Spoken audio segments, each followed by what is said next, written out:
Come in. Come in. Hi, nice to see you. There's lots going on here.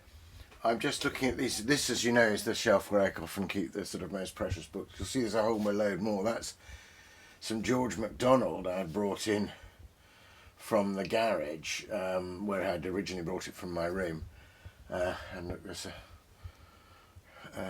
Herrick's poems. But I was looking again. I just thought I'd get there. I put it back here. You see, it's torn because, well, I've had it since my mother gave it to me when I was about 13. But I thought I'd get out this Songs of Innocence and Experience again because it occurred to me after you went last time that there's a story about this book, and Coleridge, the other great passion I have. It's about the one meeting that we know about of Blake and Coleridge.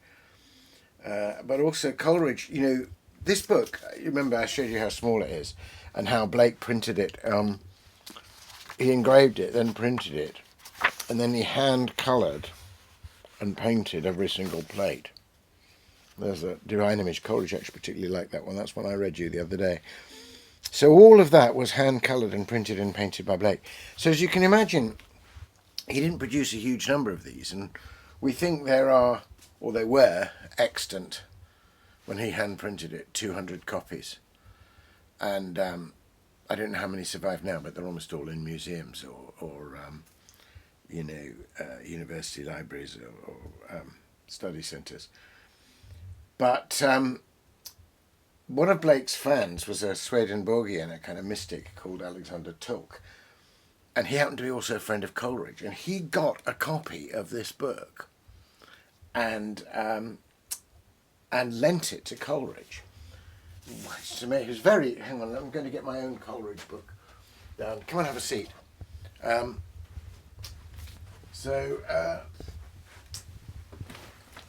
Tulk. I mean, nobody knew who William Blake was. He was living in age and obscurity in Fountain Court in London.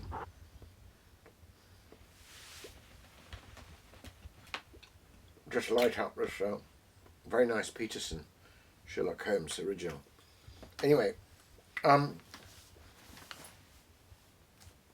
Tulk lent this book to Coleridge, which was a very daring thing to do, considering how precious it was, that hand-painted, hand-coloured, personally printed by Blake. Because, of course, Coleridge was famous for marginalia. He was famous for writing in the margins of other people's books, and mostly people liked that because he always wrote really interesting things, but I'm not sure you'd want your precious copy of Songs of Innocence and Experience. Anyway, apparently Coleridge abstained from writing in the margins of this one, but he did write a letter to Tulk in which he said which poems he particularly liked, but he called Blake a man of genius. Anyway, I came to tell that story. I'll just read you the bit. This is, I've shown you before, is Mariner, A Voyage with Samuel Taylor Coleridge, which is my book on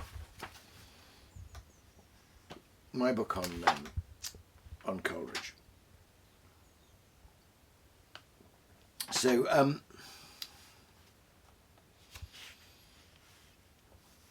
I'm just talking about how Coleridge returned to faith and how he actually became quite active in the Church of England and, went to his local church. And that some people, the likes of Carlyle and Hazlitt, thought that involved some kind of sellout. But actually, on the contrary, I argue that for Coleridge, this was part of a radical return to a completely new way of seeing life, founded on the Trinity. So that's where I pick up on his meeting a radical like Blake.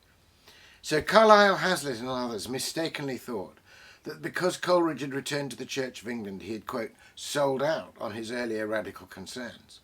On the contrary, Coleridge took the practical and social implications of his renewed faith equally seriously. Where he had once campaigned against slavery, he now became involved in campaigning against its new form, the atrocious conditions of child labour in the new factories. This activism brought him into direct contact at last with the other great seer and prophet of his age, William Blake, then living in old age, obscurity and poverty in London. Coleridge met Blake and read his Songs of Innocence and Experience through a mutual friend, Charles Tulk, an unorthodox Swedenborgian who was helping with the campaign about factory conditions. So although Coleridge had returned to the Church of England, he was still happy to move in radical circles. It would be fascinating to know what Blake and Coleridge talked about when they met. Both men had, by different pathways, realised that Christianity must be renewed from within by a deep engagement with the imagination. Unfortunately, all that tells us is that, quote, Blake and Coleridge, when in company, seemed like congenial beings from another sphere, breathing for a while on our earth. It's so tantalising that he says there's this great, they were like kind of planetary angels, but what did they say? So I think one of the reasons why I got that that invitation, as it were, that ticket to be part of the restoration of Blake's gravestone and the proper marking of his body, was that I wrote for the Blake Society. I kind of constructed, out of letters and correspondence and diaries and other published works, an imaginary conversation between Blake and Coleridge, the kind of things they would have said. And I did a dramatic reading of that in Waterstones in Piccadilly once. So I think that's how I got invited to be part of that lovely event that I described to you last time. And then comes a really, a frankly extraordinary coincidence. I mean, one could almost imagine Oscar Wilde saying, you know, to lose the body of one romantic poet might be carelessness. To lose two, you know, might be to lose one might be a misfortune. To lose two begins to look like carelessness, because just as the council had originally lost the proper information about exactly where Blake's body was in the Bunhill Fields burial site, and it was only later rediscovered, and hence the beautiful stone, so extraordinarily a similar thing occurred with Coleridge. He was buried in Highgate, in a churchyard burial ground, over which Highgate School subsequently built a chapel. And so the Coleridge's remains, and that those of other members of his family who were subsequently buried there, were translated, as they say about removing, from that spot to the crypt of the church St Michael's, which was now a very good old church, but was then a newly built church. And the original epitaph that he himself had composed was laid into the floor of St Michael's Church. Indeed, here it is. I've got a rubbing of it here, which I bought from St Michael's Church itself. But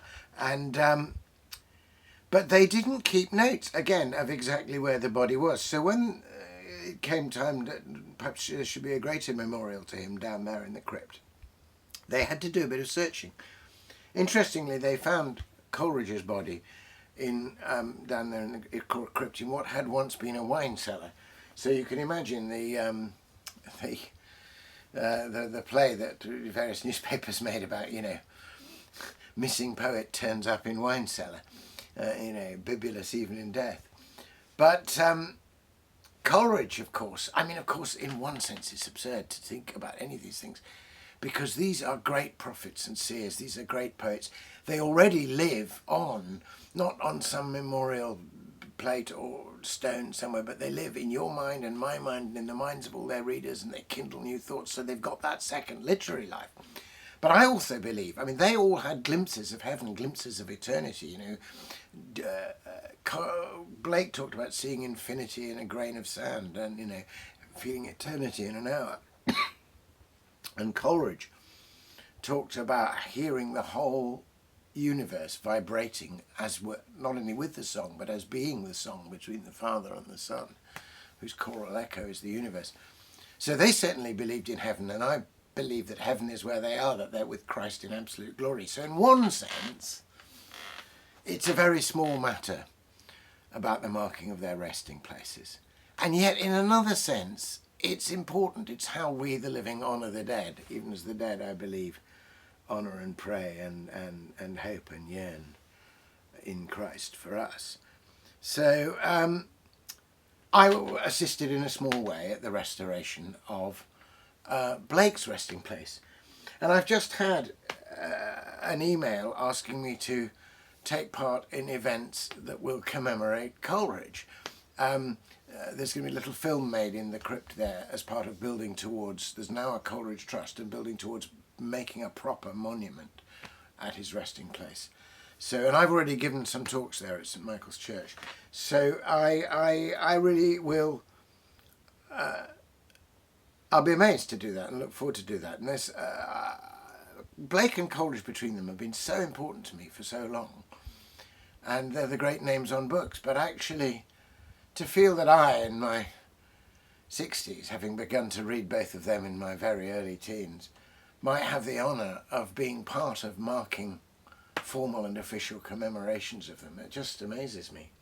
Maybe I should, I wrote a poem about Coleridge which riffs on this epitaph, but here Coleridge actually asks us, do you want to just come up and I don't know if you can come and see this. Let me read it to you. This is the rubbing of the exact stone. Beneath this stone lies the body of Samuel Taylor Coleridge, born 21st October 1772, died 25th July 1834. Stop, Christian passer-by.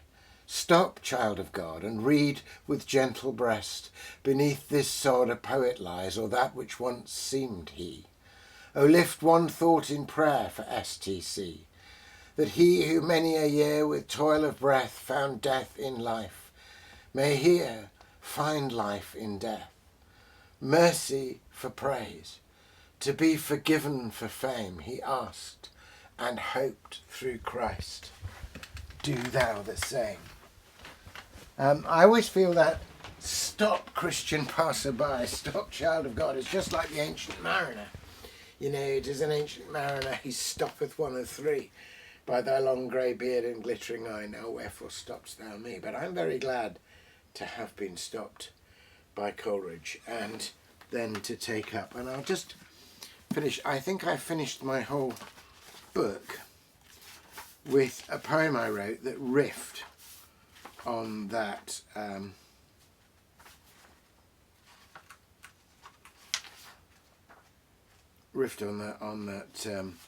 epitaph. So here's my poem. Stop, Christian passer-by. Stop, child of God. You made your epitaph imperative and stopped this wedding guest.